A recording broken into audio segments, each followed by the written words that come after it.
Hey everybody, this is Delilah coming in, and this is my first AD stream, so I apologize if a little bit off. I'm gonna fix it while we're going. But here are the comms, Anders and Datone. Hey everybody, hey Dow, how are you doing today? Doing well, Anders. Looking forward to this race. Yeah, this is gonna be a good one. This is Group M, Acmlm versus thalane. Group M, these are the 1 and the 2 seed. Thalane is the 1. Acmlm, part of my reading, I guess, is the number 2. So we are in for a good show today, I believe. Yeah, ACM is probably one of the more consistent runners out there, actually. Oh yeah. So, definitely, like, this category is pretty brutal sometimes. Consistency really is going to be key, I think. So that's something to keep an eye on for sure. I know Thalane has been like working a lot on this category as well, so could just see honestly a great race out of both of them. Yeah, they've honestly both just been grinding this very, very hard from what I've seen. But you know, this is part of the All Dungeons Restricted Major Glitches tournament, by the way. I don't know if we actually said that. Whoops. So yeah, ADRMG, All Dungeons Restricted Major Glitches. We're gonna be getting started in just a moment.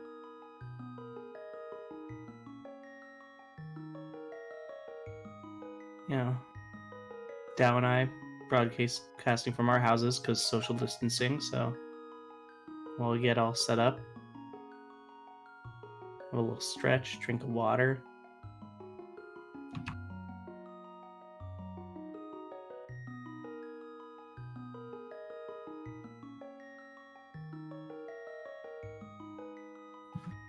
Yeah. Yeah, I mean, that's it. This is, I believe, Thalane's 3rd race and ACM's 2nd race. Oh, so do I hear some? Yep. Here we go. We have begun. Yeah. So honestly, if you've seen the Link to the Past before, the first 10-11 minutes are pretty much exactly the same as they've always been. If you haven't seen this game before, the first 10 to 11 minutes are probably the easiest to follow. There's not going to be anything really crazy going on, even though we do allow a lot of glitches in this category, mostly medium-level glitches. We won't really see much of that here, mostly because there's not really anywhere to do it. We would if we could. I mean, the first thing that we really have to think about is that it's raining out. And so in this rain state, we really don't have very much that we're able to do besides just go to escape, talk to our uncle, get a sword, progress from there. Yeah, very much true. The rain state for the game actually is like its own state. It doesn't end until we rescue Zelda and drop her off at Sanctuary. In other categories, we might see rain state kind of prolonged because it's a little bit faster to do things out of order, but usually those categories allow really strong glitches. We're not going to see any of that today, so we do want to end rain state as fast as possible. Yep. I think one of the things that we should mention is that with RMG Restricted Major Glitches, while there are other stronger crazy game-breaking glitches that let you just jump to the Triforce or literally delete Ganon from existence, these really try and keep the actual dungeons primarily intact. So mostly, we are mostly, give or take, we are taking the all dungeons route. We are doing all the dungeons, so the dungeons are you're gonna see them, some more than others. Yeah, so I forget exactly how many dungeons are in the game, but the dungeons just basically defined as anything that shows up in the credits at the end of the run. So that does include a couple of things that are not super fun and would be awesome if they were not in the run, but until then, it's not a big deal. So we are going to pick up this boomerang here in this first chest. It only saves like a second over the whole run. But hey, time saves, Yeah, time second's a saves. second. But more importantly, I think it actually just makes our life a lot easier compared to a lot of things. So Absolutely. if you ever play without the boomerang, you kind of go a little bit crazy. We see both runners coming to the first major checkpoint in the game, in my opinion. The ball and chain guard, which they both had beautiful 8/ fights with. Get the big key. That is, in my experience, one of the big reset points in the run. Because you're, 3 minutes in, if it doesn't go how you like it, you just reset and start again. Not really the case in a tournament. Depends on kind of the strat you go for and how willing you are to take like a 1 or 2 second time loss. But yeah, mostly what we like to see out of that fight is not getting hit 2 or 3 times. It's probably killed almost everybody that's played this game before. So, oh yeah, both runners making it out pretty healthy still. That's really all you're looking for out of that fight in a tournament setting, to be honest. I have had to admit to myself in recent days, through commentating this tournament, that ball and chain guard is not a real boss. It's technically a mini boss. I used to give some people a lot of words because they would do all bosses, and I was like, or reverse boss, where I'm like, oh, so you're ending with ball and chain guard, because I thought I was really funny, and that's not the case. You don't get a crystal, you don't get a pendant, medallion, whatever you want to call it, thingy. You just get a key. So, sorry, my dude, you're just a mini boss. Honestly, tougher than some bosses. For you. I for me, everything is hard. Ooh, a very nice snakes room from both our runners. Good RNG there. This game, if you're not familiar with it, has a lot of RNG, but the RNG groupings are readable. Oh, the timer is not going. That is a very good point. So give us a second to work that out. Thank you for pointing that out. But yeah, there is a lot of RNG. Almost every enemy movement in this game is RNG. Some of them are controllable or manipulatable, but not many. So a lot of what we're gonna see in this is reacting to enemy RNG in a way that, you know, is fast. It's not always easy. Oftentimes it's actually pretty difficult. So we see Thalane gets hit by the rat there. That one you actually have like almost no time to recognize. ACM walking around, not really trying to deal with that RNG at all. So that's the kind of thing, like, you either choose to, you're like, this is how I'm going to deal with the RNG every time, or you just say, you know what, we're just going to avoid it as much as we can because it's too much. Or too fast or whatever else. But what we will see in this category that we don't actually see in any of the no major glitches category is save and quit. This actually is really important for the run, not just because it allows us to traverse the overworld a little bit quicker, but because I think there are 2 times that if we didn't do it, we would get essentially soft locked and unable to progress. So save and quit gets us out of those situations, which is really nice and really comfortable for the whole run. And I do believe we've seen our first route variation between our 2 runners at the end of that escape section. Looks like ACM decided to take the Sanctuary Heart, while Thalane opted to forego it for a later date. So, Dow, do you want to talk to us about why one would get it now versus later? So, honestly, Eastern on 3 hearts is not the easiest dungeon out there. We're going to be taking, intentionally, some damage here. Preferably, it's only 1.5 hearts, but sometimes it's a bit more just due to the way Link kind of bounces off enemies or picks things up. But So if you intentionally take 1.5 and you only have 3, you can only really make like 1 or 2 more mistakes in the dungeon. But having that 4th heart gives you a lot of wiggle room and is a lot safer. One of the things about the Sank Heart is that it is the only heart upgrade that refills your hearts. All the others happen during the cutscene after the crystal catch or whatever you want to call it, and so it's really useful to plan where you're getting it, especially in this route. Well, there we go. We have a timer, so that is here for you all. You can see that little timer going. But in particular, we would expect like thalane will pick up Sankart unless he's a crazy person. I think I think only maybe right. one person that's even considered skipping Sankart, and then they looked at it and they were like, "No, that's stupid." So we're just gonna get it a little bit later in the run in a spot where it will actually help maybe a little bit more. It really just depends on what you're going for. So that's something to be aware of. So here we're coming up on the big key damage boost, which is where we're going to take that 1.5 hearts, and thalane does take just the 1.5, so that's really great, and gets a good boost out of it as well. So ACM similarly. Yeah, so great job from both of them.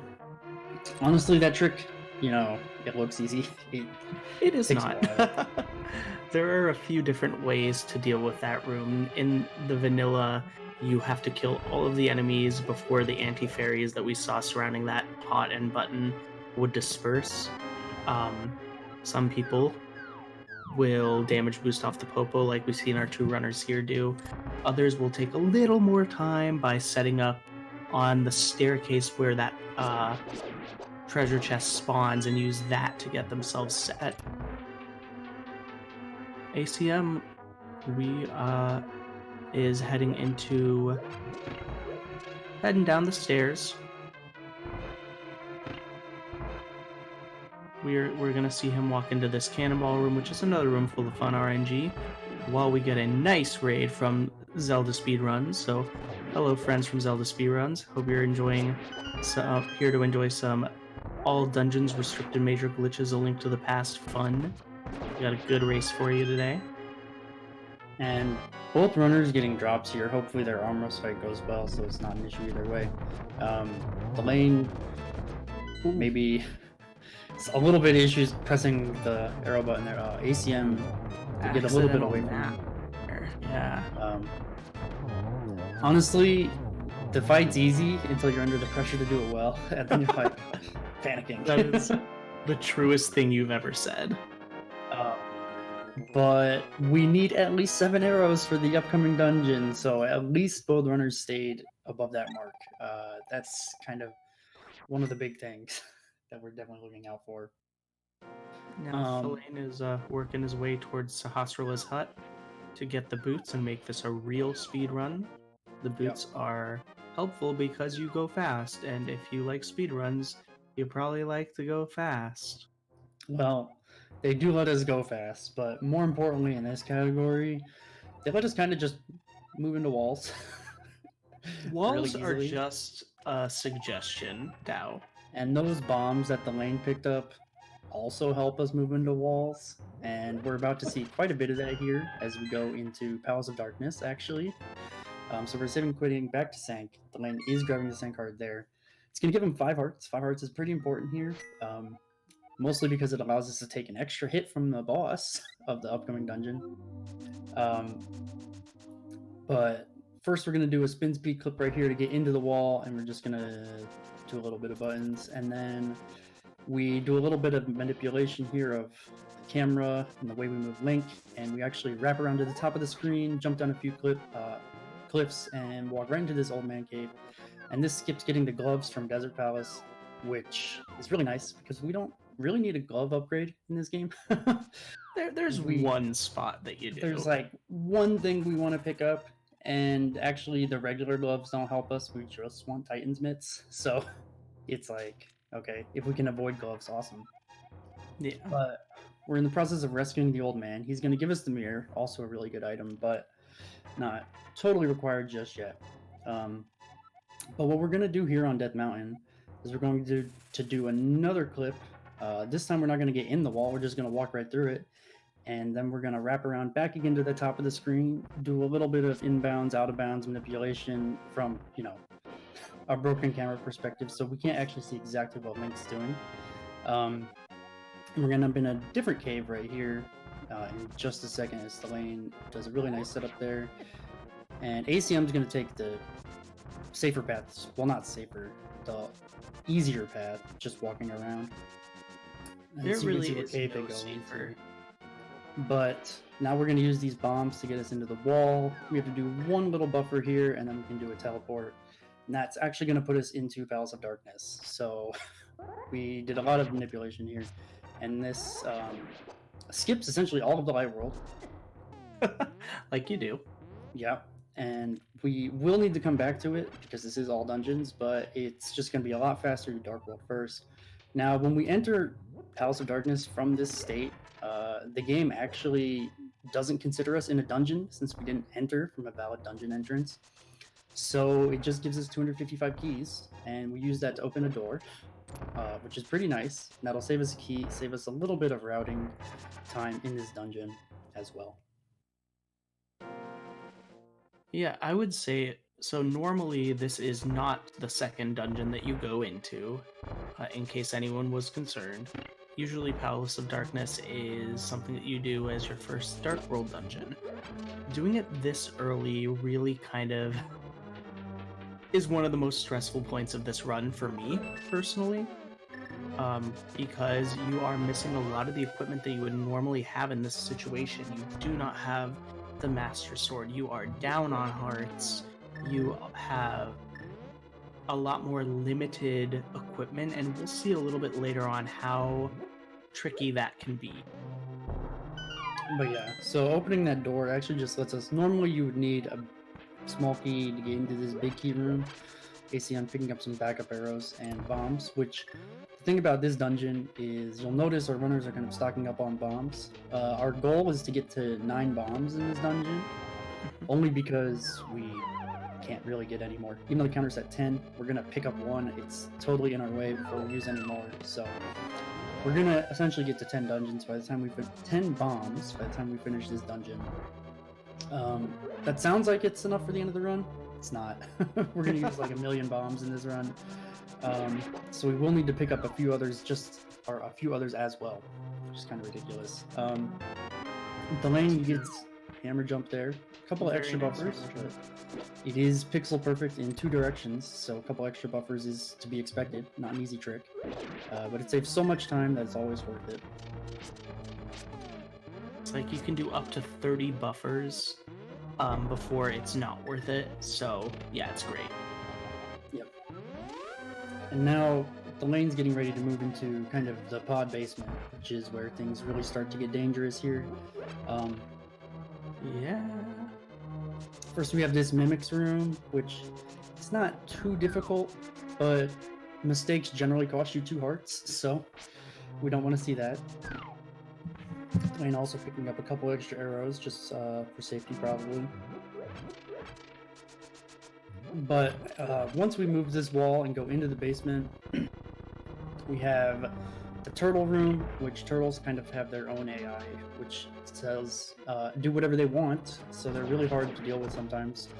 Okay, we can see ACM going out of his way to avoid those fireballs because, yeah, they hurt 2 hearts. We really don't want to take any damage here. And I believe that Mimic's room is really the last room you can get any sort of health refill until the boss. Yeah, am I correct? It's real high drop, so it's not even guaranteed. So you really want to hold those 5 hearts close to your chest. Yeah, okay. So we can see there, the turtles on the lane side almost didn't cooperate, but good recognition from him and avoiding taking that damage. Being on 5 hearts here lets us take 2 hits from the boss. Every attack the boss does is going to deal 2 hearts of damage. It's pretty easy to get hit a bunch. Oh yeah, we've seen that many times in this tournament so far. The go ahead. Oh yeah, it's 17 hits to to break the mask with the hammer here, Thalane's actually holding on to that hit because Helma, it will despawn fireballs if you do it. Okay, accidental map, it happens. Yeah, we But have an accidental pretty nice map Helma. counter. Very nice Helma fight. fight. Didn't die, which is the number one thing we're looking for. Yes, the famed map buffer. Yeah, we're getting fireballs on ACM side. Like, it is possible to keep attacking during that, but it is dangerous to do so. I would say. So now we are can see a big switching reason why we arrows. get arrows. No. Ooh. A rough charge there. So, Helma's movements are relatively sporadic. Not only do you have to do the 17 hammer hits to the mask to break it, and then, what is it? However many arrows, or in this case, hammer hits to his forehead to defeat him, he also is swinging his tail at you, randomly rushing you, and throwing fireballs. So, this is, in my opinion, one of the tougher parts of this run. Yeah. Normally, you get here with Master Sword, and you can kind of fend him off a little bit better with that. We don't really have that luxury here. Fighter Sword does nothing to this boss, so you're like kind of have to play it a lot safer, or like kind of take risks in the fight, which is really scary to do when you're down to just one hit like that. On Thalane's side, we've seen him do a little bit of boots buffering to get through a wall and basically jump up Death Mountain and into Tower of Hera. Yep, which is nice. The main reason we're going to do Tower of Hera next is so that we can grab the Moon Pearl, which is going to allow us Dark World access. So even though Pod is in the Dark World, because we didn't enter Dark World through like a valid entrance, the game never checked to see if we were in Dark World, but we do want to actually get into Dark World so we can kind of maneuver around a lot easier going forward. So we're going to pick up Moon Pearl, just to allow us to do that. I just clutched my imaginary pearls watching Thalane go into the Link to the Past auto-scroller tile room and doing a swag boom to just take a little coffee break right there. Okay, ACM gets out of the Helma fight, and you can see there, like, even when you have the three hits you can take, or the 2 hits rather, like, Helma still doesn't cooperate. Even on round 2. He's not a nice boy. Brutal fight. But now Thalane's gonna light these torches, grab the Hera Big Key, so we can grab Moon Pearl and head up to the boss, which is Moldorm. Normally Moldorm's actually a really annoying fight. The boss kind of moves very randomly and pushes you down these holes, which is really obnoxious and time consuming. But in this category we have the hammer, so rather than 6 hits to defeat the boss, we're only going to need 3. And more importantly, it's going to avoid the enrage phase at the end, where Moldorm goes wildly out of control and is kind of a pain to deal with when he's going that fast. But yeah, having the hammer for this, it's a dream come true. Well, it's nice. But yeah, we're gonna see our first bomb jump. That's another use bombs have, is they get us over gaps. You can use the damage boost from them to get across gaps. A couple of different setups, but they all are kind of... yeah, as long as you're close enough to the edge that you need to jump over, there are a few different setups to get it, but bomb jumps, very useful. Yeah. Most of them save somewhere in the realm of like a few seconds. Okay, and we can see Moldorm being a bully even when you have the hammer. Like, it's just a ridiculous boss chasing Thalane to the ends of the world, but didn't get pushed off the edge, so that's pretty good. Ooh, there we go. Nice Moldorm. Well, survived Moldorm. Didn't get pushed off and didn't die. That's like kind of all we can ask for. Yeah.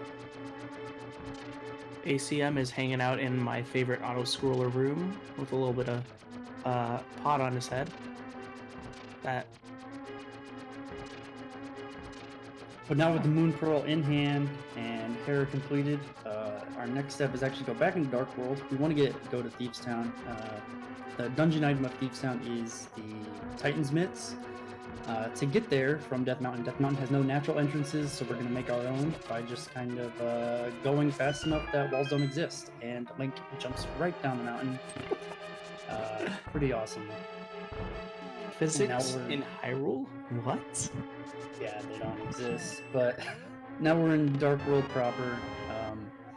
Game looks a little messed up because it didn't know what to do, because you're not supposed to enter it from there, but hey, it's whatever. So yeah, Thieves Town, dungeon item is Mitts. It's going to allow us to upgrade our sword really early, which is nice because things in Dark World, they're pretty resistant to the fighter sword, actually. It'd be bad news if we had to stick with this all the way through the whole realm. So we want to upgrade our sword to the Tempered Sword, which is quite possibly the best item in the game. It's extremely strong, makes a lot of rooms much safer. Yeah, one of the tough parts about doing Thieves this early is having the fighter sword. Because you can't do much. Normally you just get to mow everyone down with the Master Sword. But that's not the case here. Yeah, it's going to take at least 2 hits to defeat every enemy in this dungeon with the fighter sword, which is sometimes a little bit scary, depending on how they get in your way. And also, things really start to hurt here. Normal enemies are going to start to do 2 hearts of damage anytime they touch us, which is definitely a little scary, especially when we can't really push them out of our way. Thalane gets the pixel, recognized that he couldn't get dash up, but just a little bit too late. You are moving very fast in that room. It's not always easy to do so. There's a conveyor belt, you're trying to get 1 pixel. ACM rounding up their Hera fight against Moldorm beautifully. Got a few safety hearts just in case, and that worked out well. Yeah. So we make our way up into Thieves' Attic for the lane. We're going to bomb open this conspicuously placed light. I don't know why it's lit up. No idea. No reason for it. But and then we're going to head all the way down to the basement. They really like to have us go up and downstairs in this game. Got to travel through a few rooms first. Hopefully recognize some RMG. Okay, pretty good. Yeah, that's just a bad pattern on the lane side. No good way to avoid that. The lane is skipping a bomb there.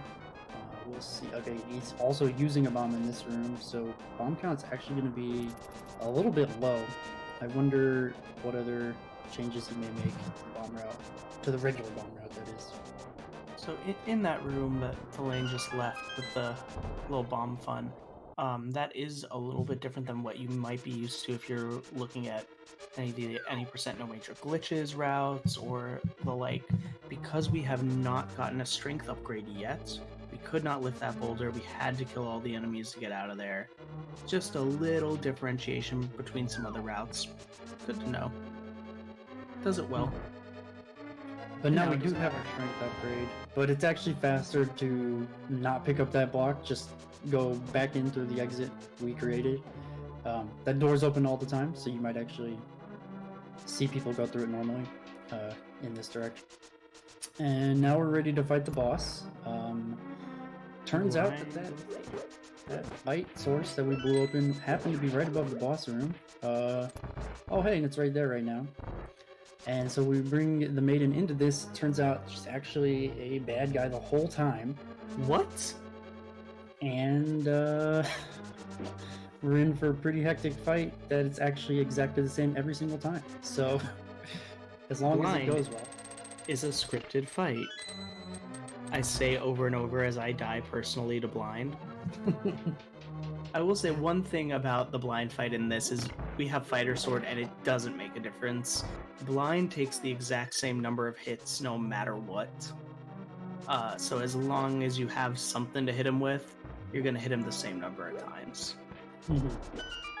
Which is also works out nicely because we haven't upgraded our sword yet, which is going to be our main source of damage for the rest of the run.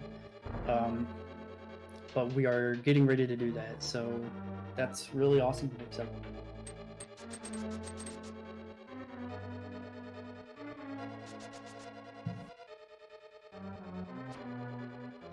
ACM has opened up the secret surprise blind light room and is heading down towards the basement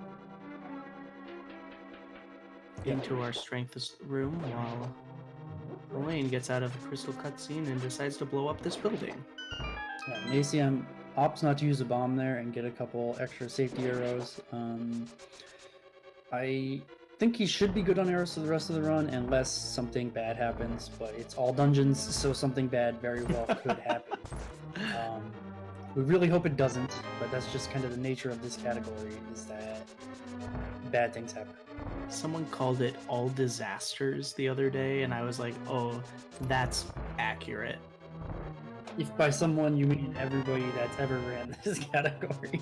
Hey, I'm really cool and I have a lot of friends. It was the first time I'd ever heard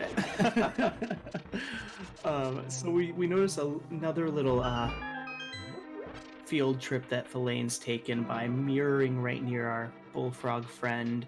He has gone into the library in Light World and grabbed a book that we would normally need to get into Desert Palace, but we really don't care that much about that here. But the book's still useful. Mm-hmm. We'll need the book for either medallion later.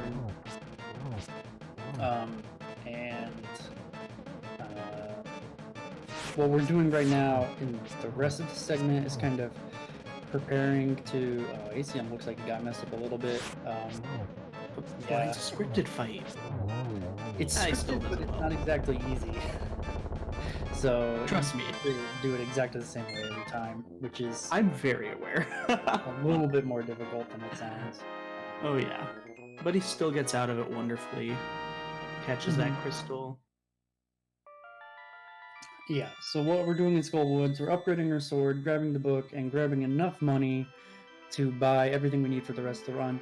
Turns out that's only one thing. It's just the flippers, but they cost 500 rupees, so it's a lot of effort to get that much money in Hyrule.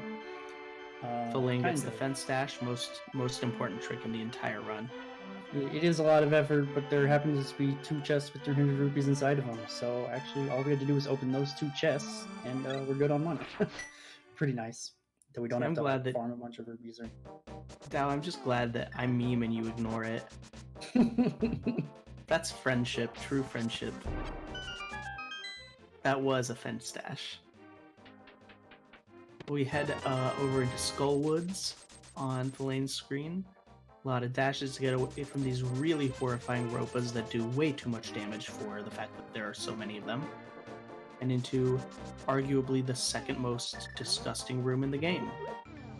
Yeah, this is actually just an awful pattern on Thalane's side. Okay, yeah, that but was really good recognition and like just saying, you know what, we're not dealing with this. It's gonna take a really safe pattern through that. Wonderful. Mummies, much like turtles, do whatever they want, except they hurt for 2 hearts of damage. That's a lot.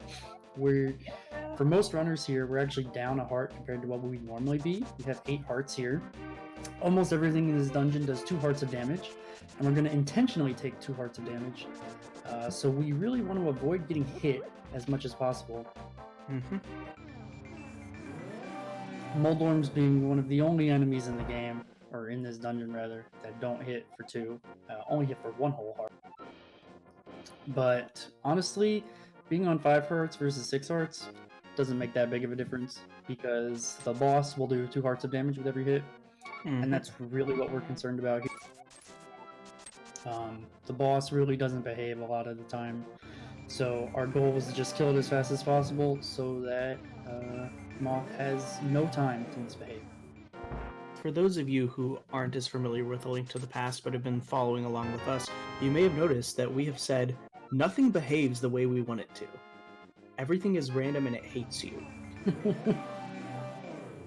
Basically. Some rooms that, like this mummy hallway we can do right here, we can do it fast enough that enemy RNG doesn't matter. Yes. Which is nice. But this room right here, that Moldorm right above you that Thalane slashed, that never goes the same way every time. So, kind of got to deal with it. Great job getting that mummy key. Yeah. Greenham brings up a good point that the frog did behave. He was a good boy. Now we are dealing with, for me, one of the most stressful bosses in the world, and yet Thalane made it look like butter. You're in a small arena with seemingly sentient spike blocks that come after you, a giant bug that can't get hurt by them, fireballs, and don't worry, the floor moves. Yeah. Luckily, because we upgraded our sword, that boss dies in 4 hits. And we can start the fight off. Yeah, if you can hit. We can start the fight with a double hit. Unfortunately, Thalane only got a single hit to start the fight, but still, opening up with any damage there, It's a good thing. it's a good thing. For sure. Every time you hit him off, it kind of resets the timer on when it will shoot fireballs, so sometimes it's important to be really aggressive in that fight, even if it's hard to beat. But I want to give ACM a little credit for a really nice mummy room earlier. Great RNG, great everything. It was wonderful. But yeah, here we're gonna go back into Tower of Hera because it's the fastest way up Death Mountain, and Death Mountain actually has Ether Medallion for us, which is going to be required just to get into Mire. Great spin speed from Thalane, but you're moving so fast it's hard to control, and you have that one little tile to get through. Which is nice.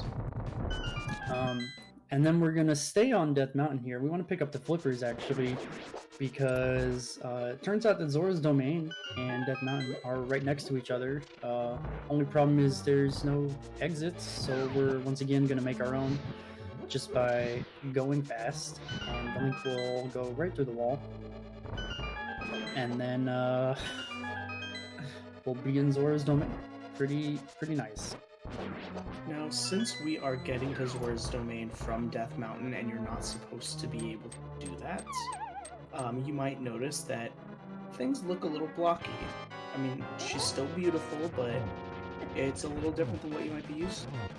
Part of the reason for that is that the game kind of is still loading the tiles and graphics from Death Mountain.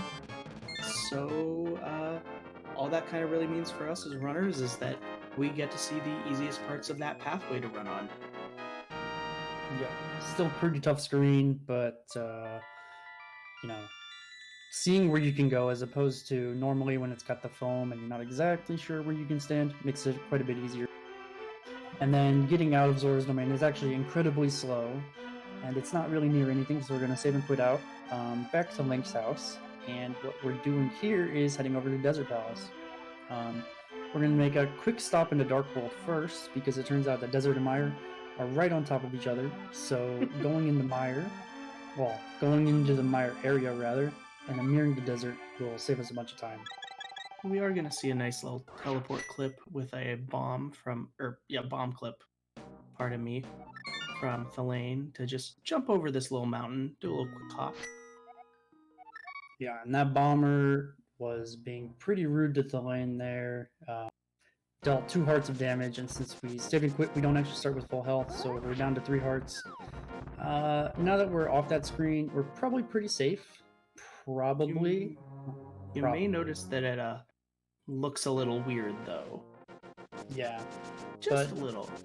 But now that we've mirrored, it'll correct itself the next time we show up in the Mire, because taking a mirror portal actually is like a natural entrance into that area, so it'll fix itself next time we're there. But Desert's pretty nice in this. We're just going to grab the small key, grab the big key. That'll get us to the boss, and then we are much stronger for this boss than we would be in any percent run of this game. So we're hoping to one-cycle the boss. Still's going to require the boss to behave, still going to require a lot of green react to the RNG, but it is certainly well within our power to get a one-cycle here. Yeah, with the stronger equipment that we have, we really are prepared, and luckily this boss, unlike just about every other boss we've talked about so far, has 1 round of predictable movement.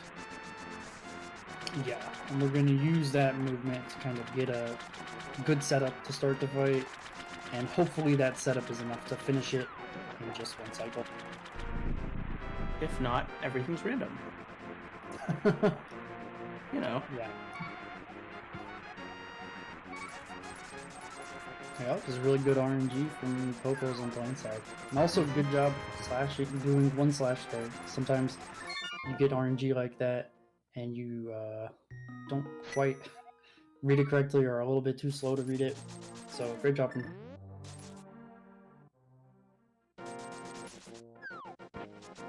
ACM heading down towards the Mire area. Cute little hammer dash right there to get there, while Thalane walks into an empty room.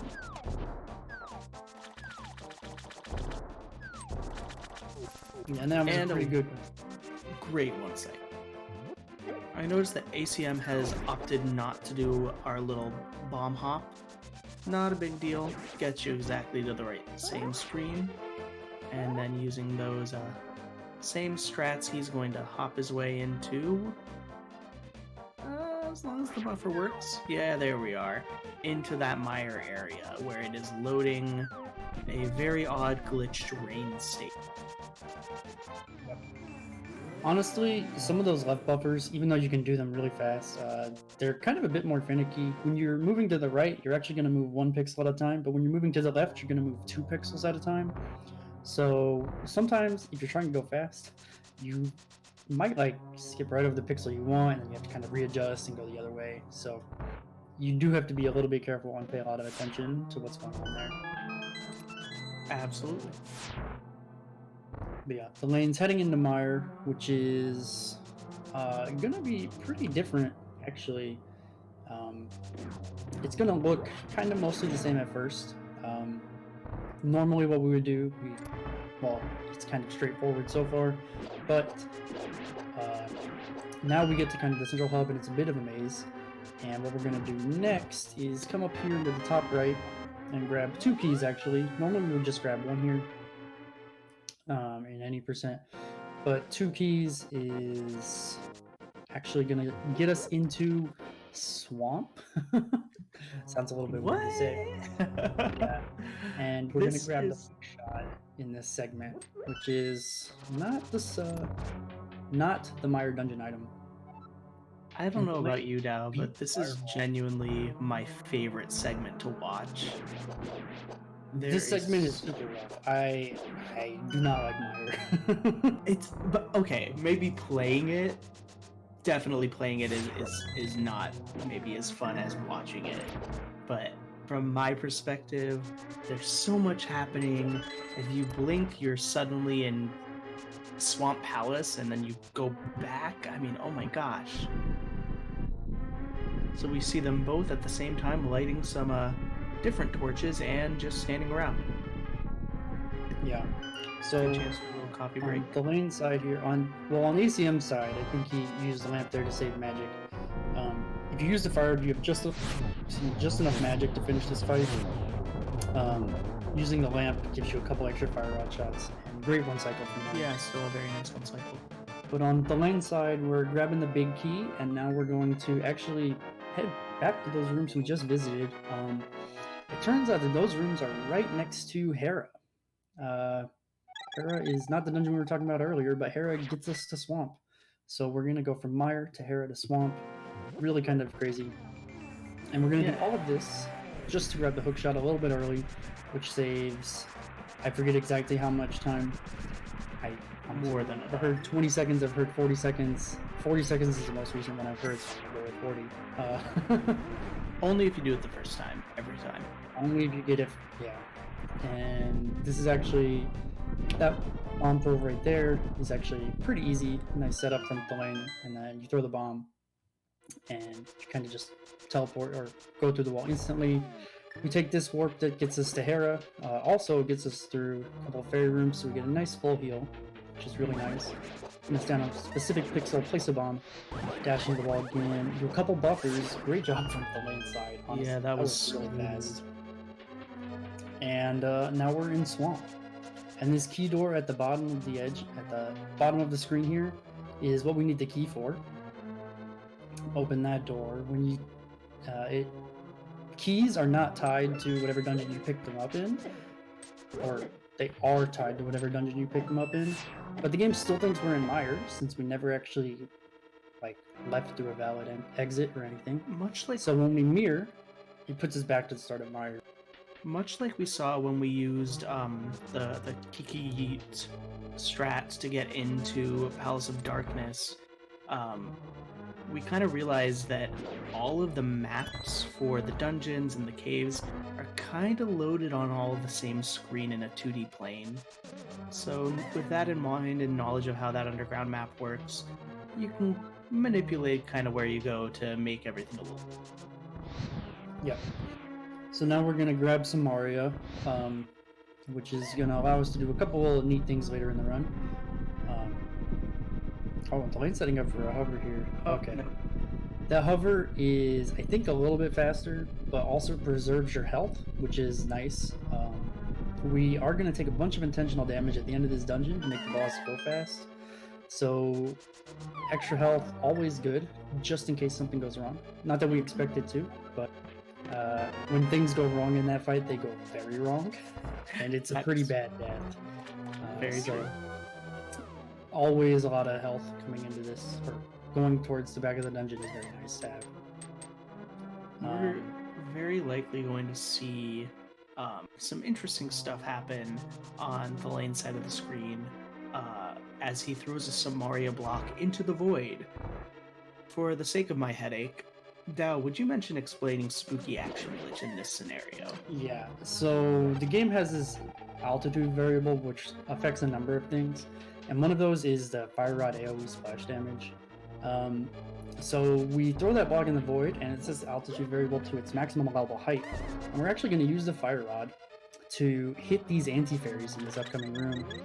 And because the maximum allowable height by the game is roughly a full screen away, there's actually a crystal switch in the room above us that gets hit by that, and it flips those pegs for us, which is pretty significant time save.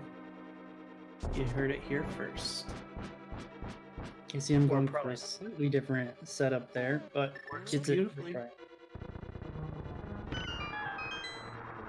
So for this boss, we're going to walk into this slime on the ground, which takes 1 intentional heart for 1 damage.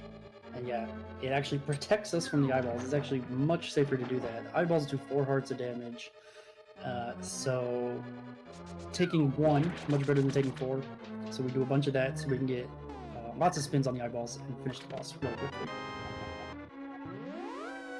Then ACM gets his hook shot and gets right back into Mire, heading into Mire 2 version 2 Electric Boogaloo to destroy some popos and whiz robes and just have a great time. That popo was really rude to him. He was like, I'm gonna hide under this dude. Yeah, the second time through that, without beams, the way you have to respond to the enemies is like a little bit different. You don't really want to fire on the popos because they burn and take a long time to die, so that's slow. But fire running the whiz robes is good because it's instant. Okay, so there, the enemy just spawned underneath the lane and did 4 hearts of damage. That's so frustrating. And then he gets really Dark Worlds or whatever you call those guys beamed. Yeah. But still makes it to the top of that little mountain. So our next place we want to get to is actually Swamp. It's just a couple screens away. We go right over the mountain by just clipping it again. Link does whatever he wants in this game. And so, yeah, Swamp is only like 3 screens away, and now we're there. No, again, walls are just suggestions in the past. Yo, the lane with anti-fairy skip. The lane beats the fireball, beats the anti-fairy. Let's go. But hanging on to a nice little spooky action glitch on ACM's side of the screen. He does have 8 bombs, so okay. He's just gonna bomb the wall. I thought I saw. reading's hard, guys. I guess by reading I mean watching. The We're lane's a getting bit there. short on bombs, but there are 2 bombs in swamp that we're going to be able to pick up. I imagine he's going to want 5 leaving the swamp here. I was a little bit surprised that he didn't take the safety bombs in the dam. Those are pretty slow, actually. Are they compared really? to Even the with bombs that we pick up here? Oh yeah, that's a good point. And we only need 5, and that would give you 3, so that would have put him at 6, which is actually too many. Not that you can really have too many bombs, but It's true. But we can also see that on the lane side of the screen how nice it is that we got that hook shot early. It really just cut down the dungeon by half. And then he just did diver down. yeah. So Samaria actually has a couple interesting properties. We can kind of use its collision to help us into other collision, and that pushes us right through the rail there, which saves a fair bit of time, actually. And then we get the menu boss showing up on the lane side, which is the hardest boss in the whole game. And now we're just 1 room away from the Argus fight, which is one of the more technical fights in the game. I imagine Thalane's going to go for the 0 cycle here, which is going to require holding or pressing 2 buttons and holding a third right when we start the fight, and then kind of timing our button presses for the rest of the fight to hopefully get there it all of is. them. Yeah, and sometimes you get Oh, all of no. them, and Argus just decides they're gonna do a spin cycle anyway, so you get robbed of your 0 cycle because the game's cool. But yeah, I mean, still makes it through. So on ACM's side, ACM not getting bullied by that Dark World version of Azora. Gets a pretty nice teleport in. Honestly, that screen's a little bit tough sometimes. The Zora is definitely a bully. Once you get hit once, it feels like you get hit 16 times, and it's just like, come on, dude, leave me alone.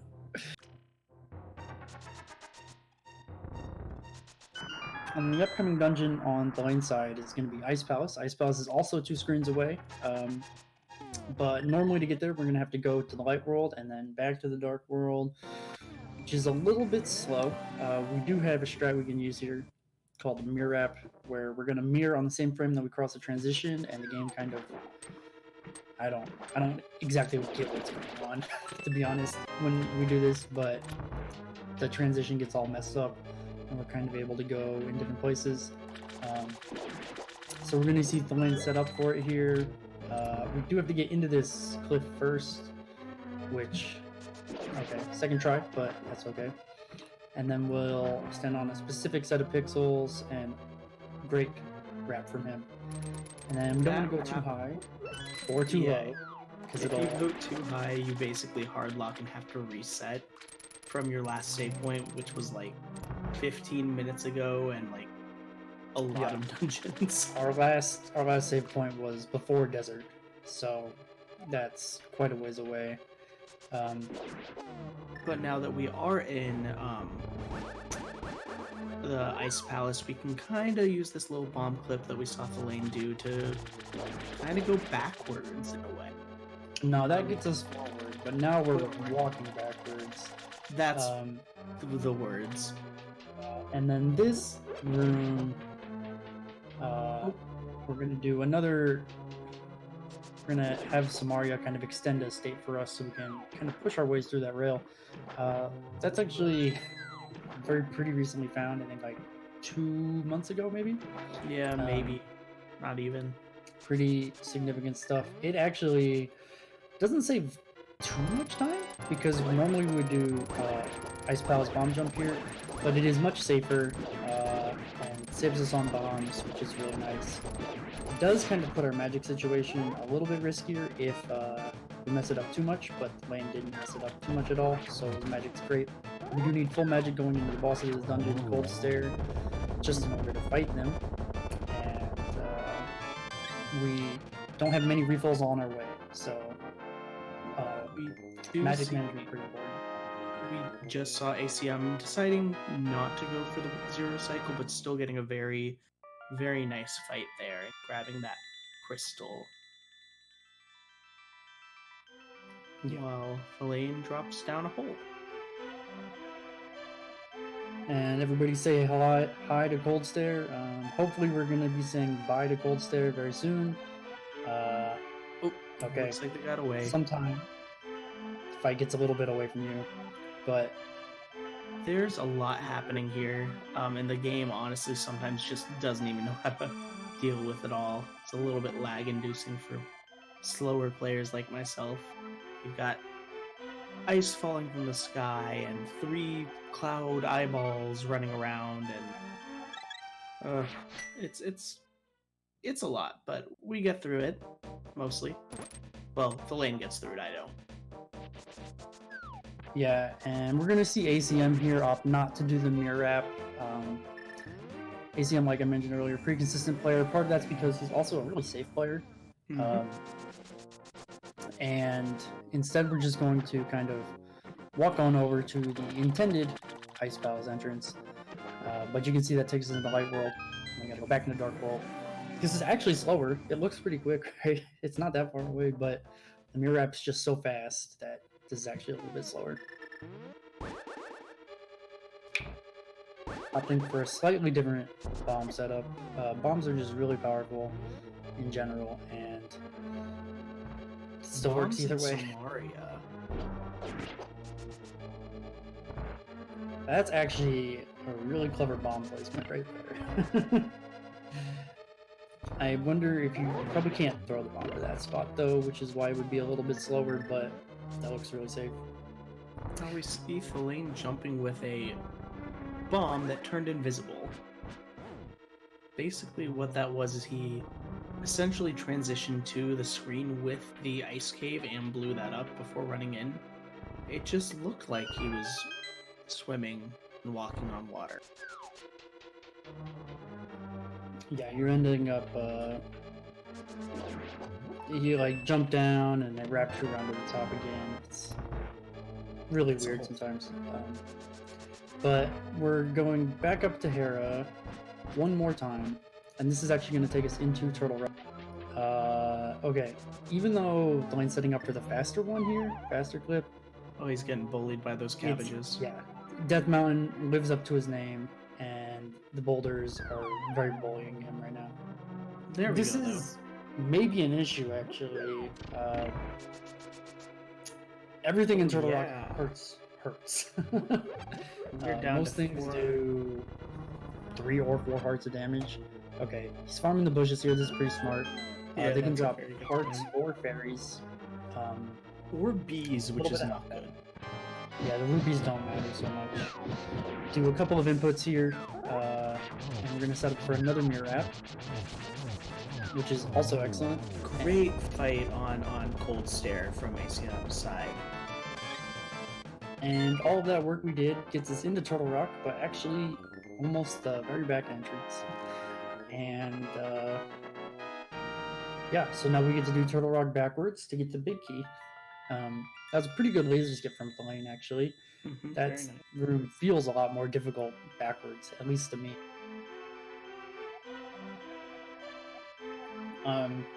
So we have one of the hardest rooms in Turtle Rock here. Just hold up and press Y to make that Samaria block.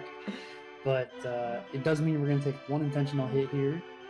This upcoming Crystal Roller does 3 hearts of damage, so we're still okay. But then the Pokies, just a couple rooms away, are going to do 4 hearts of damage, so a little bit stressful. I will say that one of the nice things about this dungeon in this category is that it skips my least favorite room in the game, the Chain Chomps room. Yes, who also do 4 hearts of damage, but behave in a way that's... Because every time I do it, it feels like 20. I swear. It is only 4, but they have a habit of hitting you a bunch of times because they're awful. But Thalane actually picking up a heart there, I think that's pretty smart, just in case accidents do happen, because everything in this room does 4 hearts of damage. This room is very stressful. Yeah, okay. Anti-fairies, floating heads, bunny beams, and a hoppy boy. Yeah, it's good job from the lane there, not taking any damage. Took it a little bit slow, but that is okay. Not dying, or dying is the slowest thing you can do. So, great job from him. Ooh, and this little mini Helma is also a bully. Bullied him so much he got a little bit scared and just walked off the edge himself. But not the end of the world. Recognizing Porta Bomb, so grabs that bag of bomb in Peg Maze here. It's not the end of the world to end up in GT with 0 bombs, but it does kind of make the one room in GT really awkward. So we want to avoid that if we can. And now we're fighting the boss here, Trinex. This is the only time we need Ice Rod. We're going to use it just twice here to just beat that head. Use the Fire Rod a couple times here to beat the other head. And then wait for Trinex to explode. And then we'll be able to actually defeat the main boss himself. It's just a double spin and a slash, if I'm correct. Switch tempered. That's nice double spin setup. Man, that's so smooth.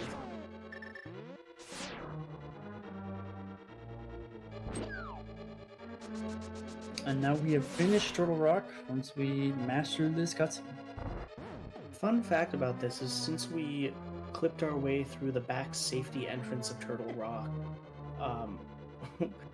we can't really just walk over to Ganon's Tower like you would in your normal gameplay because the mouth isn't open. So it's going to place us in one of those situations where, like we said earlier, we have to save and quit out.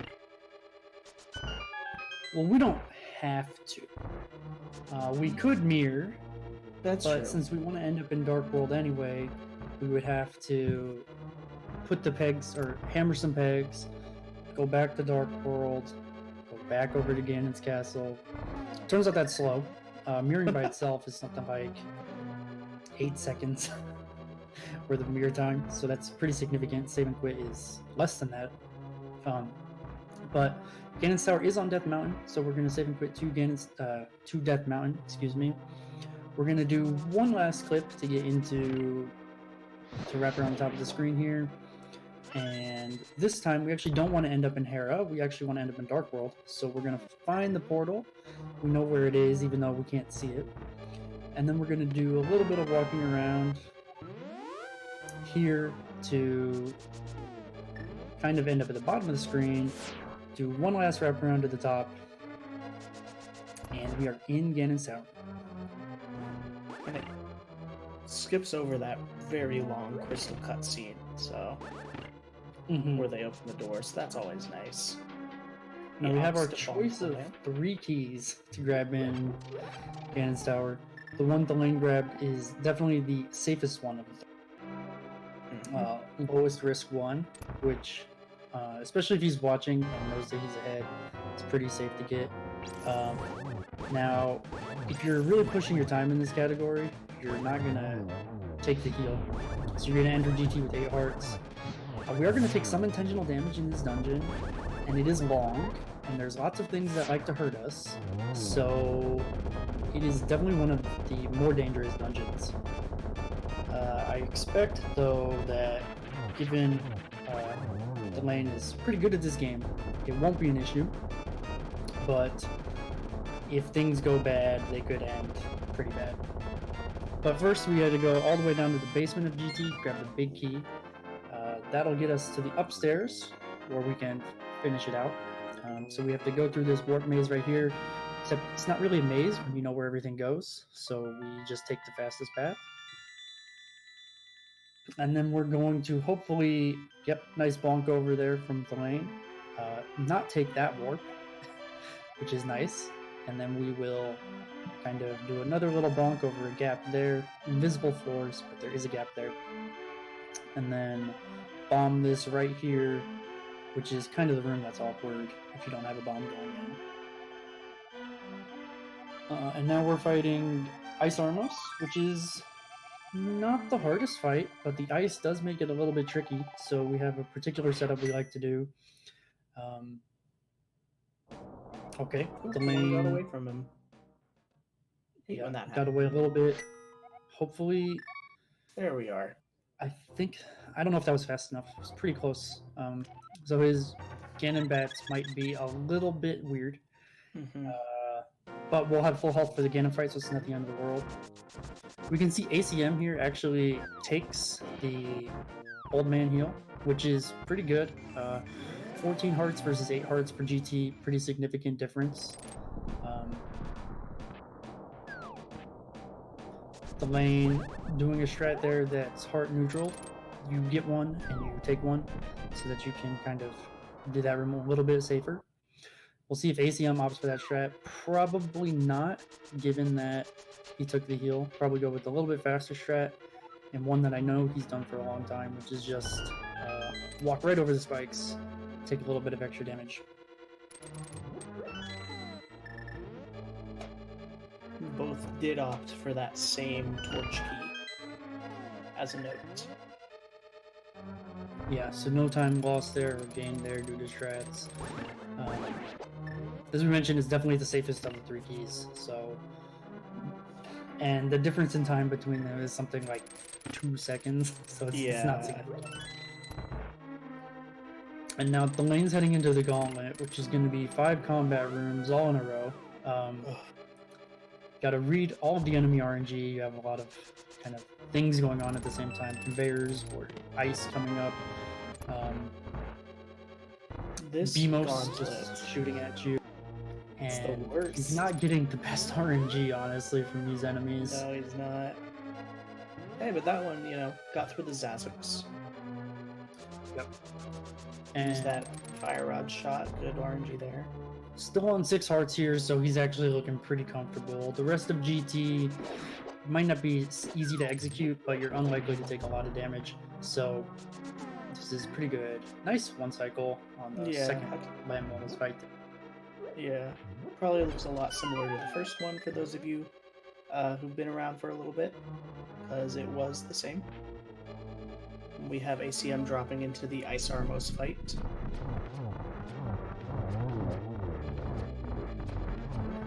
A little bit of stress with that one. They're not quite, well, really the ice physics aren't quite treating it well. Yeah, and I'm almost positive that's going to be slow enough that his cannon bats are going to be a little bit messed up. Mm-hmm. So even though we will have full health going into that fight, if it takes you by surprise, they hurt for 4 hearts, and then you're kind of like taking 2 or 3 hits, and then all of a sudden you're not in a good spot. Thalane making Torch's one room look so easy that I kind of want to cry a little bit. And great job on torches too. Mm-hmm. We're able to just kind of go right past these guys because we already have a key.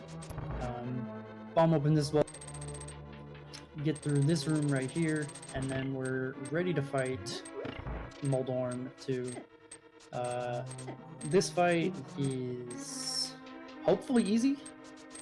Yeah, And- Moldorm 2 versus Moldorm 1, definitely a much more manageable fight because of your equipment.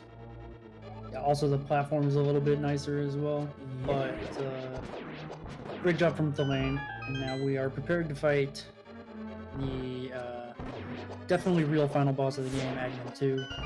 Not fake at all. Yep, this is it. That's it. Meanwhile, ACM is working on their gauntlet. Actually had some pretty good spawns and managed to deal with them very well. So, as I say that, one of them got away.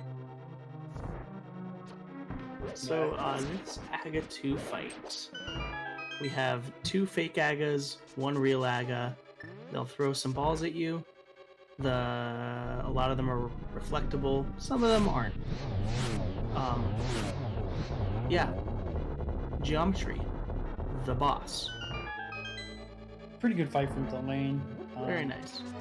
Really, anything less than like a 4 cycle in that fight, 4 cycle or less, you're pretty happy with. The minimum's a 2 cycle, but like it never happens. It just requires good spawns from the boss, like good warp locations, I mean, as well as requiring Aga to fire a reflectable ball which is only a 50% chance of happening, so it's not even guaranteed.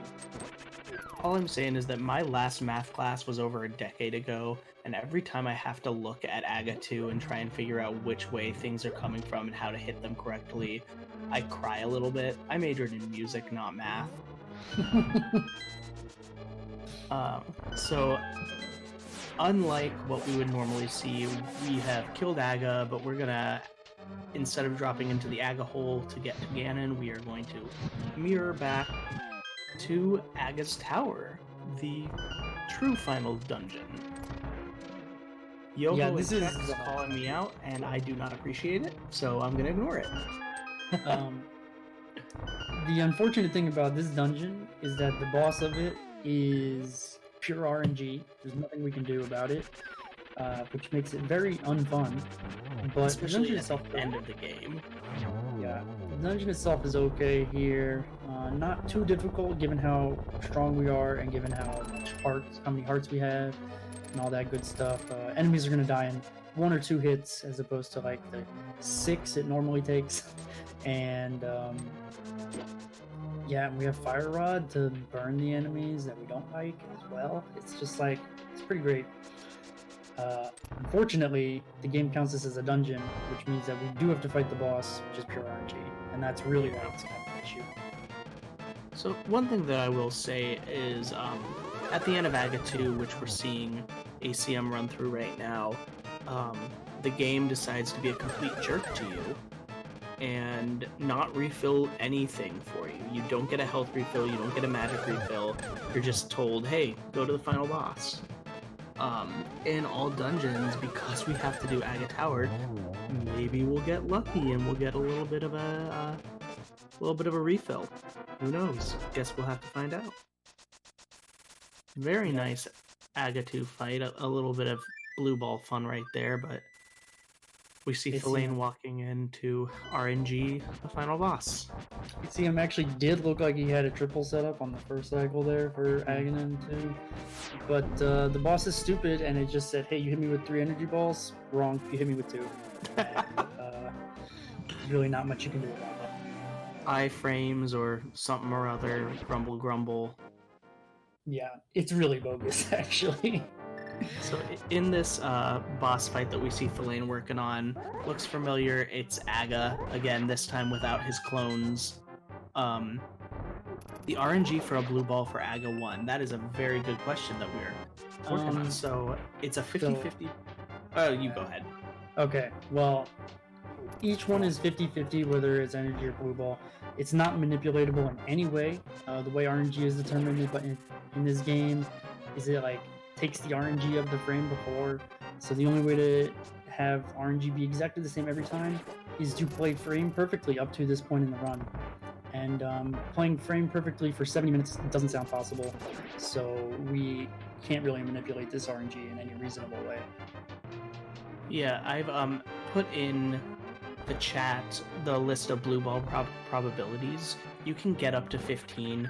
3 blue balls is kind of the most common, but I do have a promise going that Chex Human has decided that if anyone in the tournament ever gets 15, he's gonna buy me dinner. So you heard it here first. It is recorded. Surprise! I think we had someone get 9 yesterday. So personally, when I was starting out, I thought that 5 was the most that you could get. And in one run, I got 11, and I was like, how is this possible? Yeah, mostly anything more than like 7 is really rare, just due to the way it kind of works out. But it's still just frustrating because it's completely out of your control. Yeah. But this will give us a full refill after we mash through something like 30 seconds of text. And yeah, we have a Ganon fight here. Full health, full magic, should be no issues. Should be One no day issues. someone will get 16, Apathy Duck 07 believes. Yikes. It's Ganon fight. 12 hits in each of the first 2 phases. Second phase started when he spawned this Ring of Bats here. Doing ring dashes here. It looks really scary to be inside the circle, but once you get really comfortable with the fight, I think personally the circle is much safer than outside of the circle. And then 4 hits to enter phase 4, and then we have one last glitch we need to do, which is light the left torch before the right one goes out, and then neither torch will, and then the right torch will never go out, which will make our life a lot easier. Just like in real life. Right? Okay, so let's see this torch. Great job from thalane. Yes, torch glitch. 12 spins here to finish out the run. We can get three spins per torch lighting, so that's really what we want to see. I'm saying 1 or 2 spins, not the end of the world. Some patterns are actually really difficult to get 3 on, so just do what you can.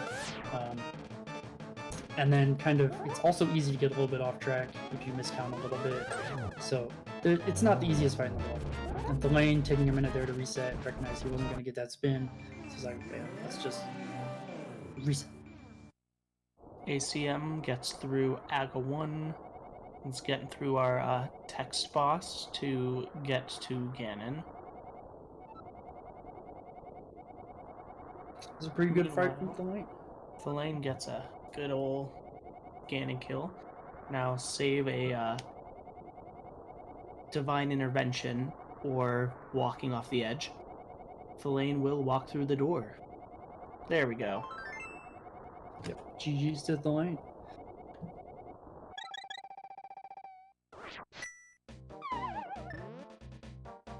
Now ACM dropping into the fight. Hopefully he can get his 1-in-1 as well as get the torch glitch. ACM opting for a little bit of a different strat there, but still should be able to get 12 hits in. Yep, just barely. I'm not sure if those bats are different. Hard to tell. Yeah. It looks like it ended up evening itself out. I think those are normal bats, but didn't matter. He avoided all the damage anyway. Great job from ACM. So this third phase, I guess I should say, of the Ganon fight is kind of the big RMG portion. How many times is he gonna work away from you? But other than that, it's just, the norm.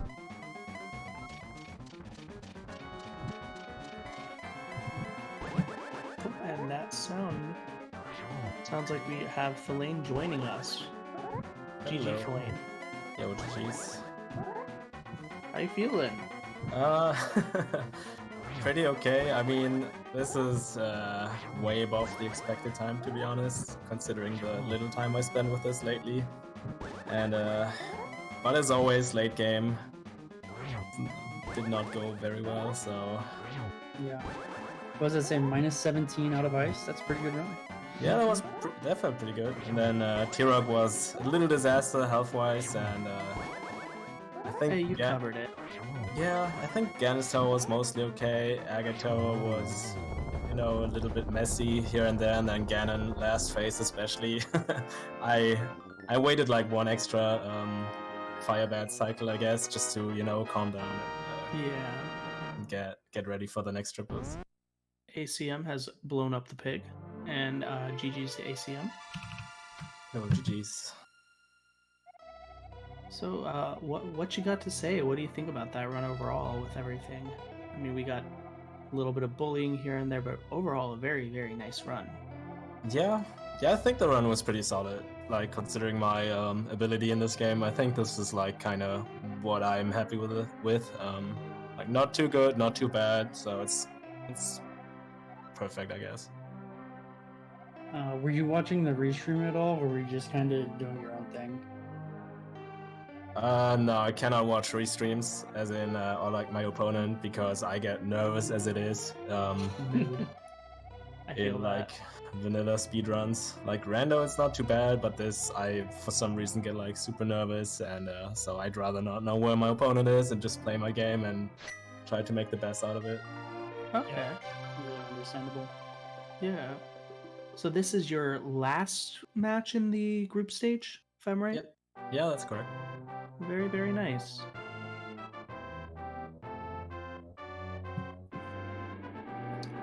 that's a really good desert gold, 516.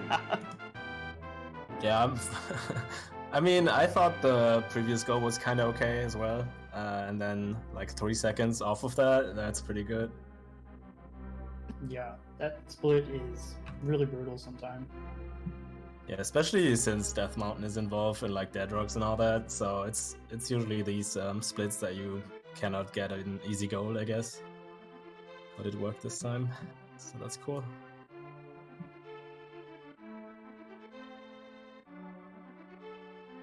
Just Absolutely. wondering, were you like? So I know you weren't watching, but ACM did die in Pals of Darkness. Died to Helmasaur. Pod. Yeah, died to Helmasaur. If you had known that, would that have changed anything about like going for mirror wraps or taking old man refills or something? Probably not. I might have taken like a second extra to like make sure I kill a mini Helmas in like T-Rock or maybe upstairs GT or something, just to make sure I still have that fairy drop open, I'm pretty sure. So I was looking for that like left and right, and it never came to me. So You didn't need it. yeah. It's always like that, right? Like you go for extra health because you feel like unsafe, and then the boss fight's like easy peasy. You don't get hit and all that, so it's always like, man, why did I even like refill my health? Pals of Darkness died to Helmasaur. And ACM's in chat. Any thoughts other than the Helma death kind of ruining the run a little bit for mirror wraps or taking old man refills or something? Probably not. I might have taken like a second extra to like make sure I kill a mini Helmas in like T-Rock or maybe upstairs. See, on splits actually ACM made up almost 30 seconds between I still have that fairy drop open, I'm pretty sure. Thieves Town and the end of the run, so that's really good. Really, you both gave us such a great race today. You didn't need it. It was really nice to watch. Yeah, I think the bigger the ladder for groups, I guess. Sorry if that makes any sense. I get you. The like more exciting the race between first and second seed is in groups, and like third and fourth place, right? Because they are like closer automatically just from like the seeding procedure. So yeah, I think this was like one of the, or should have been like one of the closer matches. Kind of a shame that he died, I guess. Otherwise, that would have been probably super close. Because I think a Helma death is probably around 2 minutes. Yeah, it looks like it cost ACM about 215 or so, so it's pretty rough. Not saying that the run would go the same other way, but it would have been like a 113.40 if he had not died there. Yeah. Yeah, I think I was really scared because I haven't seen ACM play Link to the Past in forever, and like I tried to check his VODs, you know, like a week ago, see what his skill is like up to at the moment, and I couldn't find anything, so I was like really worried that he's like practicing in secret and all that. So maybe he did, maybe he didn't. I don't know. So yeah, I was like super scared, but it worked out. Or should have been like one of the closer matches. Kind of a shame that well, thank you for joining us. Really, really, again, great run. GG's to both runners. And please make sure you follow these two. They're doing some really cool stuff. No, thank you guys for the commentary and the restream. It's always much appreciated that other people take their time and do this stuff in their free time, and everyone else watching and all that. Yeah, I was really scared because I haven't seen ACM play Link to the Past. Hey guys, yeah, we're gonna boot you over to ZSR2 where they're running the Minish Cap Randomizer. There are 2 more all dungeons today, I believe, and one of them's on ZSR, and one of them's on ZSR2, and they are roughly 3.5 hours and 5.5 hours from now. Well, thank you for so it's gonna be a good time. So hope to see you guys there. All right, thanks a lot, guys. All of these two, they're doing some really cool stuff. No, thank you guys for the